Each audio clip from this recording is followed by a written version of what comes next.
Hello there, I'm Shiraval Mansour. You are now watching English News at 5. Ministry of Tourism, Arts and Culture has confirmed that its Minister Datuk Sri Nancy Shukri was not a close contact of an officer at Tourism Malaysia who contracted with the virus recently. The news was clarified by the ministry in a statement and confirmed by the Ministry of Health, MOH. The ministry in a statement said Nancy did not have direct contact with the individual who is an officer at the agency under the ministry. It said Nancy came back with a negative result after taking the proactive initiative to go for a swab test at 5:15 p.m. yesterday. The ministry said its building in Putrajaya had been sanitized yesterday evening and all staff had been instructed to work from home and self-quarantine from today, November 26th. In a bid to stand united in the fight against COVID-19, Sarawakians are repeatedly reminded by the Ministry of Health to espouse the Kita Jaga Kita slogan on media platforms. But to what extent is this slogan being used in support of COVID-19 patients who have recovered from the disease? One might think that the nightmare would be over for recovering COVID-19 patients, but on the contrary, they are thrust into a world of isolation and contempt as the mark of COVID-19 casts an ever-looming shadow over their very existence. We've met with one such recovered survivor, and he tells us his trials and tribulations from his close encounter with COVID-19. I hope that the public won't to be judgmental and shun us out, as this is something that we didn't ask for. People might not know our struggle going through such ordeal, having to be a former COVID-19 patient. The social stigma attached to former COVID-19 patients is more painful to bear than the disease itself. Before giving permission to interview a local former COVID-19 patient, he insists to remain anonymous. The COVID-19 survivor was the only one who was tested positive in his family, only after the second swab test, and was asymptomatic. After the second swab test, just myself got a positive result. After that, I cannot say anything because very shocked after the doctor called.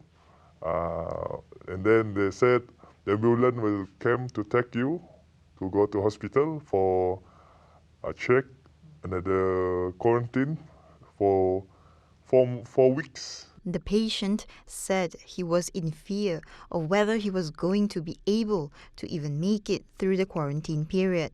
He understood that his colleagues and friends who knew about his condition avoided him once he was discharged. They did this because they were taking precautions, although he already took a blood test and was a recovered patient. Some of them a bit quite sensitive about this, so they might go away from you because they know you got positive COVID, so they don't want to get some symptom.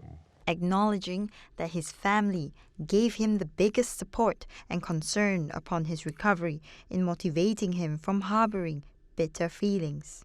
Although the COVID-19 survivor ended up being shunned by the community, he hopes that the public are aware of such social stigma brought upon former COVID-19 patients. We don't want to get this virus, but this virus is invisible. Even though we wash your hand using mask, still can get the virus. Ambulance driver who died after transporting a COVID-19 patient in Perak was tested negative for the virus. According to Health Director General Tan Sri Dr. Nur Hisham Abdullah, the driver who had underwent several COVID-19 screenings prior to the incident and the results shown negative for the disease. However, Dr. Nur Hisham did not elaborate further on the matter regarding the health complications of the disease. The news over the incident went viral on social media. Nevertheless, the ambulance driver is reported to have allegedly has a history of asthma, and during the time of the incident, he was believed to have severe fatigue and tiredness before losing consciousness. The Dewan Rakyat today approved Budget 2021 at the policy stage. The budget, the first tabled by the government led by Prime Minister Tan Sri Muhyiddin Yassin, was passed with a majority voice note.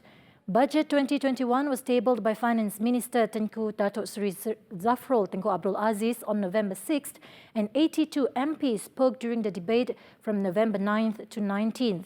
The relevant ministers began the wind-up of the debate on November 23rd before Tengku Zafrul wound up for the Ministry of Finance today and the voting took place.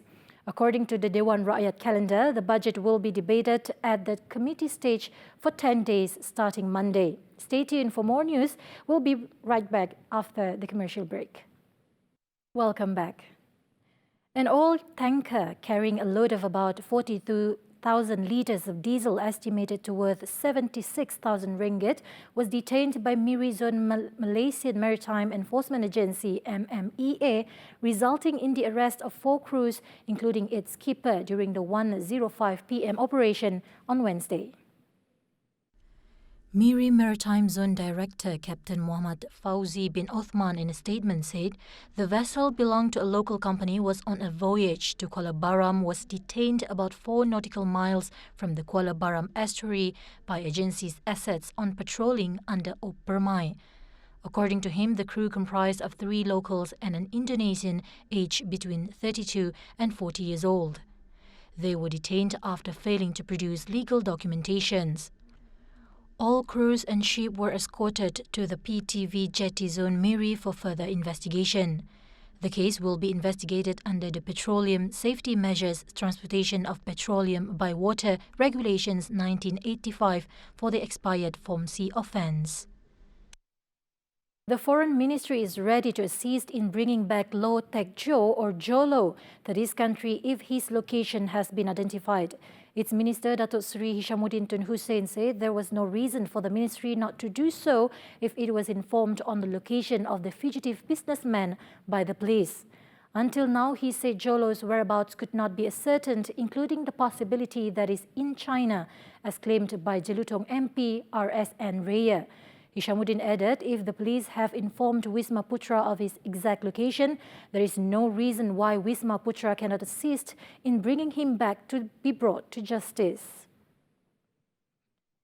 Today's Google Doodle has been designed to honor the loving memory of the famous Singapore-born Malaysian actor, singer and fashion icon, Saloma. Thank you, Saloma, for using your artistic gifts to inspire women in Malaysia and beyond to be themselves. Saloma was born Salma Ismail in Singapore on January 22, 1932. Saloma was an extremely popular name in the Malaysian entertainment industry between 1955 and 1985. She first started to explore her skills as a vocalist at just 7 years old.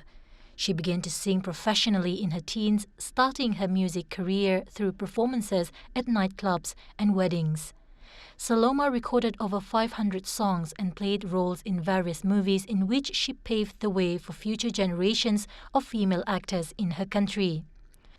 Sporting her signature coiffed hairdo and inimitable clothing, much of which she sewed herself, Saloma starred in movies throughout the 90s and released albums for the rest of her life.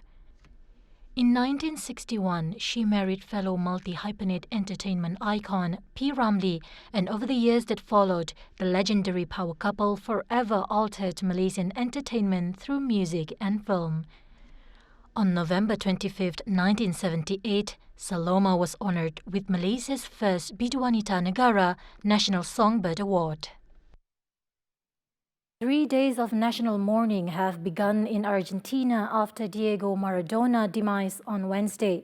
His body will lay to rest in state at the Casa Rosada. The Argentine football legend Diego Maradona has passed away at the age of 60 from a heart attack.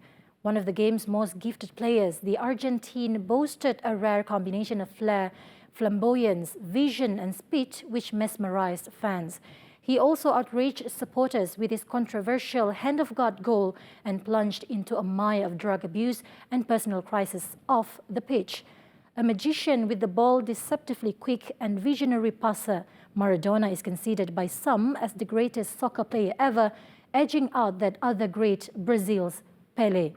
He was largely responsible for Argentina's World Cup victory in 1986 in Mexico, scoring 2 famous goals in one game against England in the quarter-finals. And that concludes the English News at 5. Don't forget to watch Nightline at 11:30 p.m. tonight with Ruben Gomez, only on TVS. Until then, I'm Shira Abang Mansour. Thank you for watching.